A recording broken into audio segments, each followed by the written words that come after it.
বাড়িতে বসে বসে বোর হয়ে ফাইনালি আমি আর আমার বান্ধবী মিলে বেরিয়ে পড়েছিলাম বেরু করার উদ্দেশ্যে। তো বেরিয়ে প্রথমে ভেবেছিলাম কোথায় যাব, যেহেতু সরস্বতী পুজো আছে তো আমরা দুজন মিলে ঠিক করলাম যে শপিং করতে যাব। তো শপিং করতে যাব বলে আমরা বড়বাজারের দিকে গিয়েছিলাম। বড়বাজারে গিয়ে আমরা ভাবলাম সরস্বতী পুজোর জন্য কিছু জুয়েলারি কেনা যাক, যেহেতু শাড়ি পরবো। তো শাড়ির জন্য ও ঘুরে ঘুরে কিছু জুয়েলারি দেখছিল। আর অনেকগুলো দোকান ঘোরার পর ফাইনালি একটা দোকানে এসে ওর একটা কানের আর একটা গলার পছন্দ হয়ে গিয়েছিল। তো সেখানে ওইগুলো ট্রাই করে করে বলছিল যে কেমন লাগছে ওকে।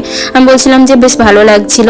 বেশ কিছু জুয়েলারি দেখার পর একটা গলার আর একটা কানের নিয়ে আমরা ওখানে আরও কিছু দোকানে ঘোরার পর কোথায় কি ঘুরে ঘুরে দেখছিলাম, পাওয়া যাচ্ছিল। তো এবার খিদে পেয়ে গিয়েছিল। তো আমরা চলে গিয়েছিলাম পেট পুজো করতে। পেট পুজো করবো, কি খাবো ভেবে ভেবে আমরা চলে গিয়েছিলাম দই ফুচকা খেতে।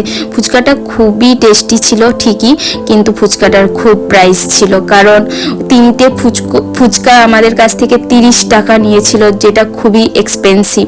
তো যাই হোক, ফুচকা খাওয়ার পর এবার আমরা চলে গিয়েছিলাম জুডিও মলে, কারণ আমার বাড়ির কাছে এই মলটা নতুন খুলেছিল আর আমার কখনো জুডিও মলে যাওয়া হয়নি। তো প্রচুর ভিডিও দেখেছি, তো ওখানে গিয়ে দেখছিলাম চারদিক ঘুরে ঘুরে কি কি পাওয়া যায়, কি কি পাওয়া যাচ্ছে না।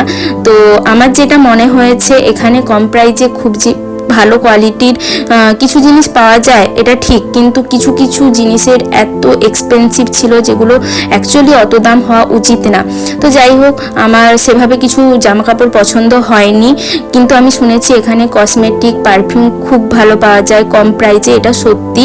তাই আমি চলে গিয়েছিলাম কসমেটিকের জোনটাতে। সেখানে গিয়ে আমরা ঘুরে ঘুরে সব দেখছিলাম। দেখার পর আমি চলে গিয়েছিলাম পারফিউম যেখানে পাওয়া যায় ওখানে ট্রাই করে করে আমি দেখছিলাম। অ্যাকচুয়ালি ওর ফ্রেগনেন্সগুলো খুব ভালো ছিল আর প্রাইস মেবি 80 টাকা ছিল, যেটা খুবই কম। আর এর পারফিউমের ফ্রেগনেন্সগুলো জাস্ট ওয়াও ছিল। তো দেখার পর আমরা কসমেটিক জোনে গিয়ে প্রচুর লিপস্টিক ট্রাই করেছিলাম।